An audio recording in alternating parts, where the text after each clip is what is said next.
On sait que tout ce qui est de plan environnement, quand on veut faire quelque chose en lien avec l'environnement, on a toujours des énormes délais, c'est toujours complexe, bref, ça n'en finit plus de finir, ça peut prendre même carrément des années avant que quelque chose se fasse. Eh bien, en fait, maintenant, le Québec, donc la CAQ, le gouvernement du Québec, a annoncé un plan visant à réduire de moitié les délais d'évaluation en environnement, en fait, environnemental. Moi, j'ai pris le texte avec Winnipeg Free Press, mais vous pouvez aussi aller sur la presse canadienne, puis vous allez avoir pas mal le même genre de texte. Ça a été publié à 10h, mais le 8 décembre, donc évidemment, j'ai un peu plus de retard, mais c'est pas grave, l'important c'est qu'on finisse par le savoir. Donc, c'est un plan qui vise le secteur des mines et le développement du secteur énergétique, a déclaré lundi le ministre de l'Environnement, Bernard Drinville. D'ailleurs, je suis vraiment rendue à côté de la plaque. Dans ma tête, je pensais que Bernard Drinville, c'était le ministre de l'Éducation. C'est quand est-ce que ça a changé? Ça a changé pendant ma pause que j'avais comme fait un petit arrêt de nouvelles ou quoi?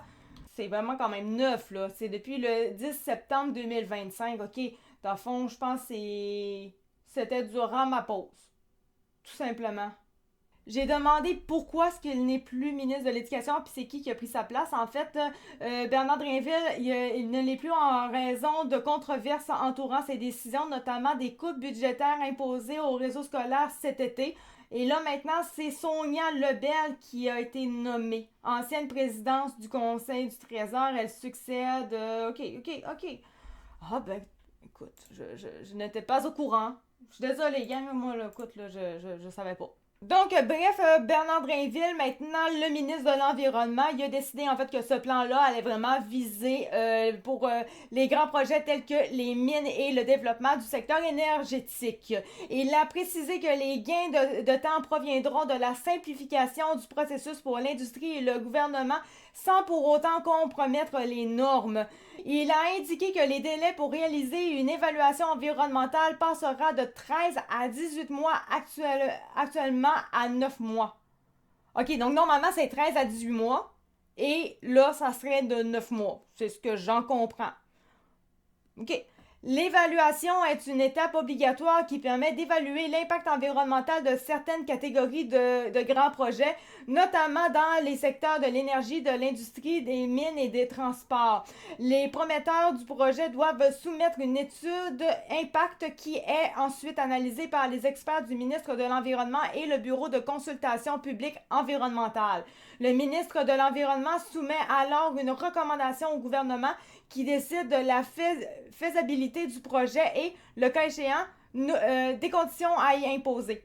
Drainville indique que son plan prévoit de réduire les formalités administratives et d'accélérer le processus. Il permettra également aux membres du public et aux communautés autochtones concernées de participer plus tôt aux examens. Le syndicat, lui, a vraiment des doutes sur le fait que le gouvernement pourrait réduire les délais de traitement sans compromettre la qualité. Il a également souligné que le gouvernement avait manifesté le souhait de réduire ses effectifs. Ils disent la seule solution serait d'abaisser les exigences et de demander aux employés du secteur public de bâcler leur travail, d'autant plus que les retards sont généralement imputables aux candidats, a déclaré Guillaume Brouvette, président de la SPGQ, dans un communiqué. Le ministre nous assure qu'il y aura un compromis sur la rigueur, mais nous sommes très sceptiques. Et Alain Branchot, qui est directeur de la section québécoise de la Société pour la nature et les parcs du Canada, lui, il n'est pas totalement d'accord. Et il a souligné que les évaluations rigoureuses sont nécessaires pour protéger non seulement l'environnement, mais aussi pour déterminer la viabilité économique d'un projet. Donc lui, il n'est pas d'accord, il faut que ce soit très très long parce que sinon, c'est sûr que la job va être bâclée puis que bon, ça sera pas correct si on fait ça pour l'environnement, nanana. Bref, évidemment, il est pour les affaires environnementaux, etc. Donc lui, il veut pas ça. C'est la logique, on se comprend. C'est quand on veut essayer de rapetisser les échéanciers en termes environnementaux, les gens qui sont dans les affaires d'environnement sont là. Non, faut pas faire ça! C'est pas bien! On s'entend, ça leur fait chier eux autres, là. sais. Moi, là, vous me posez la question, c'est que j'en pense, c'est pas compliqué, je trouve, de toute façon, les affaires avec tous les trucs en environnement, ils prennent tellement de temps, c'est tellement compliqué en réalité. Majoritairement du temps, c'est les autres qui font tout capoter nos projets. On a un plan, quelque chose de super incroyable, on est tout le temps bloqué par eux autres. Tout le temps. Ça n'en finit plus de finir jamais parce qu'eux autres, il y a toujours des affaires, des affaires. C'est toujours compliqué. Le Québec, on est dans une merde complexe à cause d'eux autres en général.